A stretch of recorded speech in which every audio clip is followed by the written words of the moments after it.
I've also done a lot of international work. So I've been over to Moscow to talk to their grocery industry. I've worked in Japan talking about entrepreneurship. I was in the Philippines this year. And I've also done a lot of work in the U.S. marketplace as well. Well, you've been to a lot of places, and we'll hear more about some of the places you visited and some of your favorite places. Well, we'll be taking a break for your CJOB Sports Update, and we'll be back with Rob Warren from the Asper School of Business, Stu Clark Centre for Entrepreneurship. We're back with Rob Warren, the Executive Director of the Stu Clark Centre for Entrepreneurship at the Asper School of Business, here on Food and Friends. So I think everybody hears you on the media, being interviewed, you're in newspapers, radio, all over the world. I think the burning question that people really want to know is, what is your favorite vegetable? It's got to be the pea. Pea? The pea, yeah. I really like peas because they're nice and round. And because they're nice and round? Because they're nice and round. And they roll easily. They're a good vegetable. Wow. And you can mush them. So if you like mushy peas to go with your chicken or your fish sticks, it's great. So you heard it here first on Food and Friends. Your favorite is peas. My favorite's peas, yeah. Great. A few summers ago, I had the pleasure of talking at the Curry Biz Camp for Entrepreneurship. Maybe you could tell us about that program. I think that's a really neat program. Yeah, the Curry Biz Camp is just a great story, and it really shows you what we can do here. So right after I got the job as the director of the Center for Entrepreneurship, we got this phone call from this person nobody had ever heard of, asking us if we'd be interested in taking on a project that was geared at kids from lower socioeconomic areas of Winnipeg or who had some sort of legal issue. And we weren't sure if we wanted it. And our dean at the time, Jerry Gray, really wasn't sure we wanted it. He thought that was a little too far away from what the business school does. But we agreed to have lunch with the guy, and we met with him, and his name was Bob Couchman. Unfortunately, Bob's now passed away. But Bob came up with this concept that he wanted to teach entrepreneurship to people who wouldn't ordinarily study it, and he wanted to teach it to them not for information purposes, but really as a way for them to change their lives. He saw entrepreneurship as a great way for them to get out of the problems facing them, whether it was living in a lower socioeconomic area, maybe it was looking at a life of crime. He came to us and asked us if we'd do it. And then he told us that York University had just turned him down because they wanted $250,000 to look at it. And he lucked into the fact that the previous night I'd been watching PBS, and they'd run a documentary on a program in the U.S., which is exactly what he was talking about.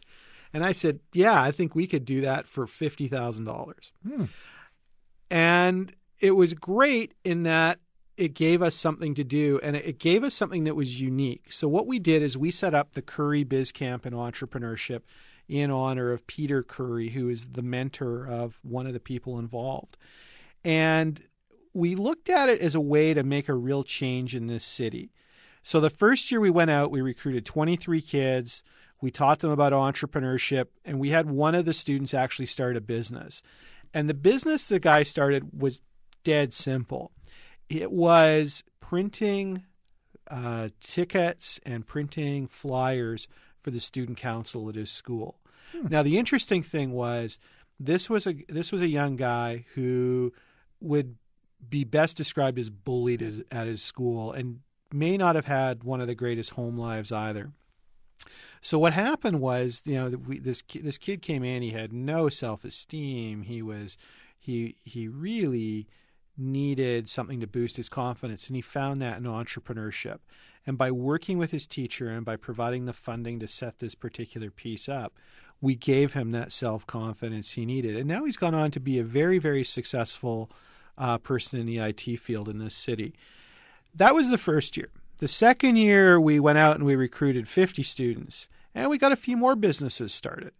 And one of my favorites was the young guy who came to us, and he was very, very good with an airbrush in terms of detailing cars.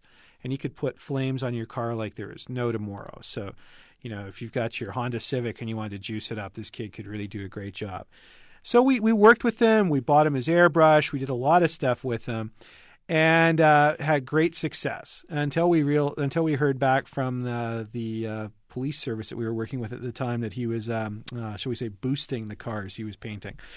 So not one of our greatest successes in that case, but still gave him something to shoot for. And we've had more and more stories like that over time where young people have come in and we've given them that opportunity to showcase their talents.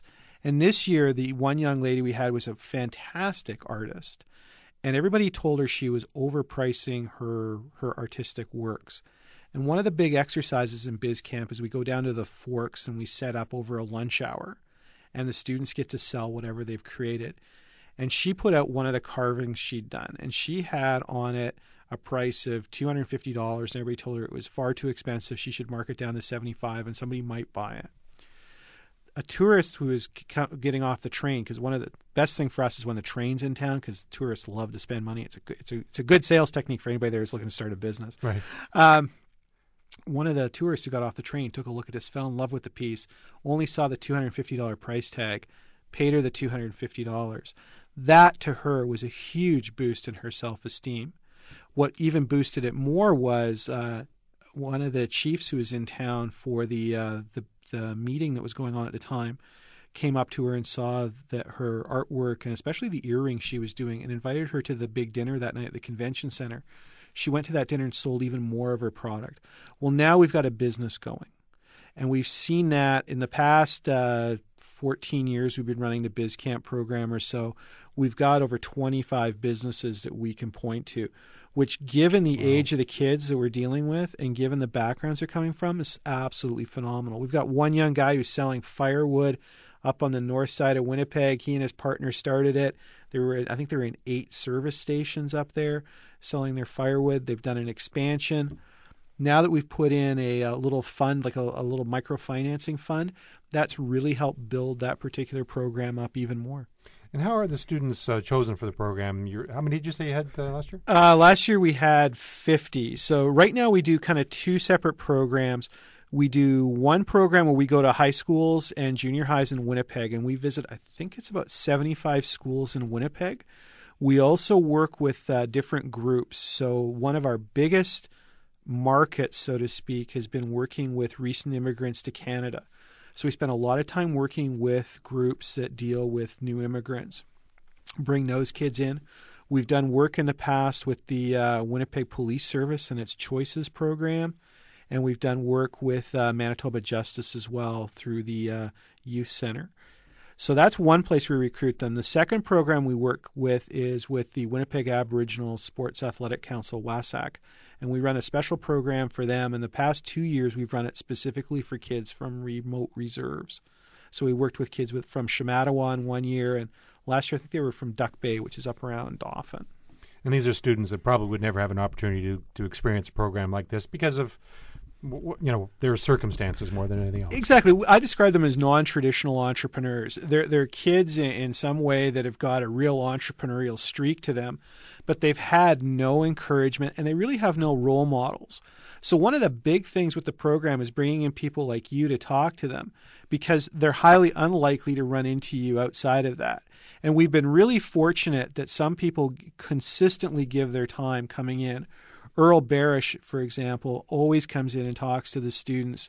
Jason Cooper from High Performance has been coming in since the program began, and he even flies in from Calgary now to talk to the students, which is where the bulk of his business is. But the most interesting person who ever came out to talk to them was Izzy Asper. And that the Biz Camp program was the only program at the Asper School of Business that he actually ever came out and addressed after he'd made his donation to name the school. And that was a big thrill. And probably the biggest thrill was you could always tell when Izzy was international because I get these phone calls from like Le Monde in Paris or Mexican newspapers wanting to know about this program for kids. And it was always because Izzy was out there pumping this up, and he'd go and talk to the OECD about it and all of his corporate friends. So that really helped make the program. Yeah, it's amazing the partnerships and the people that have volunteered to help out these kind of programs. We're going to have to take a break for the weather forecast, but we'll be back with Rob Warren from the Stu Clark Centre for Entrepreneurship. There's my first one, on Food and Friends. We're back with Rob Warren from the Asper School of Business, Stu Clark Centre for Entrepreneurship here on Food and Friends. Rob, what's the most famous person you've ever met? Who's the most famous person? Who, not what. Who's the most famous person you've ever met in all your travels? I was going to say what would be Mr. Potato Head. Well, and that would be a great answer in this show. But who's got to be Vanessa Williams. She was a student at Syracuse the same time I was, and I got a chance to meet her at an event. Wow. Yep, and she's as actually better looking in person than on TV or in the movies. Very good. The University of Manitoba is famous, if you want to call it that, for business planning skills. Can you talk to us about that program a bit? Sure. The business planning program was the second thing we brought in, and it really builds on the strength of character of the students we have here, plus the great ideas that we can work on